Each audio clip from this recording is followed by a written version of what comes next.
Hi Mill Creek, this is Mrs. Jastrin. I'm going to help you on learning and mastering the content for Water and Earth 2. Specifically, we're going to talk about today Objective 1, which is identifying the different types of weathering. There are a couple of resources located underneath this video that you're going to need to access in order to have the information. So we're going to be reading Rocks and Weathering, which is attached below, and then we are also going to be taking some doodle notes. So since we're going to be drawing, you'll need either your science notebook or a sheet of paper and lots of color in order to doodle today. Okay, today you're going to need this Rocks and Weathering reading, and we are going to be completing doodle notes for Water and Earth 2 Objective 1. So please label your notes Doodle Notes, Water and Earth 2, so you know what playlist we're working on, and then Objective 1, which objective we're working on and what resource we are utilizing in order to take our notes. Your doodle notes are going to look something like this. We're going to take mechanical weathering notes first, and then we'll finish off with chemical weathering doodle notes. So you'll need a lot of space, and if it takes up more than one page, that's totally fine. Just know that mechanical weathering should go together and chemical weathering should go together. Okay, I'm going to go through and start reading Rocks and Weathering, and then we are going to pause at certain points and start adding in our different key terms for mechanical weathering. You can go ahead and label the side mechanical, and you can either split your page in half and write weathering so that you know that chemical fits at the bottom. So we've got mechanical and chemical and weathering across the middle. Feel free to pause wherever you need to in order to catch up if you need to. Imagine a hike that lasts for months and covers hundreds of kilometers. Each year, many hikers go on such treks. They hike trails that run the length of America's great mountain ranges. For example, the John Muir Trail follows the Sierra Nevada mountains. The Sierras extend about 640 kilometers along the eastern side of California. In the east, the Appalachian Trail follows the Appalachian Mountains. The Appalachians stretch more than 30,000 kilometers from Alabama to Canada. The two trails cross very different landscapes. The Sierras are rocky and steep, with many peaks rising 3,000 meters above sea level. The Appalachians are more rounded and gently sloping and are covered with soil and plants. The highest peak in the Appalachians are less than half the elevation of the highest peaks in the Sierra. Which mountain range do you think is older? The Appalachians formed more than 250 million years ago. The Sierra formed only within the last 10 million years. The forces that wear down rock on Earth's surfaces have had much longer to grind down the Appalachians. Weathering and erosion. The process of mountain building thrusts rocks up to the Earth's surface. There, the rock is exposed to weathering. Weathering is the process that breaks down rock and other substances at Earth's surface. Heat, cold, water, and ice all contribute to weathering. So I have under weathering, when rocks are broken down by physical and chemical means. So I took the definition I read and I put it in my own words.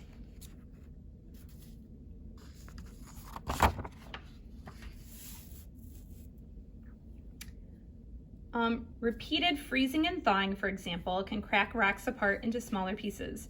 Rainwater can dissolve minerals that bind rocks together.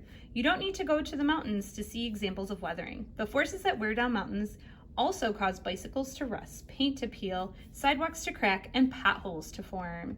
The forces of weathering break down rock into smaller and smaller pieces. Then the forces of erosion carry the pieces away. We'll focus on erosion in Objective 3. Erosion is the removal of rock particles by wind, water, ice, or gravity. Weathering and erosion work together continuously to wear down and carry away rocks at Earth's surface. The weathering and erosion that geologists observe today also shaped Earth's surface millions of years ago. How do geologists know this? Geologists make inferences based on the principle of uniformitarianism. This principle states that the same processes that operate today operated in the past. There are two kinds of weathering, mechanical weathering and chemical weathering. Both types of weathering act slowly, but over time they break down even the biggest, hardest rocks. So we have a wonderful image just up at the top, a figure that talks about different forces of mechanical weathering. So that's where I'm going to start my reading, and that's where we're going to start adding in our examples. So forces of mechanical weathering. Mechanical weathering affects all the rocks on Earth's surface. Freezing and thawing. This is where we're going to focus in on ice wedging. So it said freezing and thaw. I changed it to what it's actually called. That process is called ice wedging, or frost wedging is sometimes what it's called as well. When water freezes in a crack of a rock, it expands and makes the crack bigger. The process of ice wedging also widens cracks in sidewalks and causes potholes in streets. So I decided to put this in my own words. It says, water enters crevices and rocks and expands when frozen. It splits the rock like a wedge, and an example of this is potholes. So I drew myself a nice cold climate where you might see ice wedging happening. Here is the ice that I labeled. I added some colors, right, to help key in on certain terms, right? I capitalized words and underlined them so that I know that when water freezes, it expands, right? And it helps to break that rock. So there is ice wedging. Animal action. So we're going on to this one. Animals that burrow in the ground, including moles, gophers, prairie dogs, and some insects, loosen and break apart rocks in the soil. So I decided to put this again in my own words. Tunneling moles and other animals displace rocks and soil to make their homes. Animals can also crush rocks when they walk over them. So I drew a little house to represent homes. Here is this animal kind of walking over the rocks to crush them. Here is my mole digging out, different holes in their tunnels. And I added just some little animal footprints to help underline animal actions. Let's move on to plant growth or plant roots. So roots of trees and other plants enter cracks in rocks. As roots grow, they force the cracks farther apart.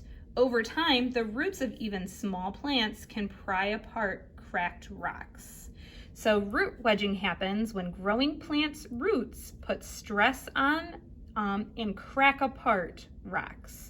So here is my tree. It's growing into the roots are growing into a crack in the rock, and it's really causing this pressure and stress on the rock in order to, expand that crack.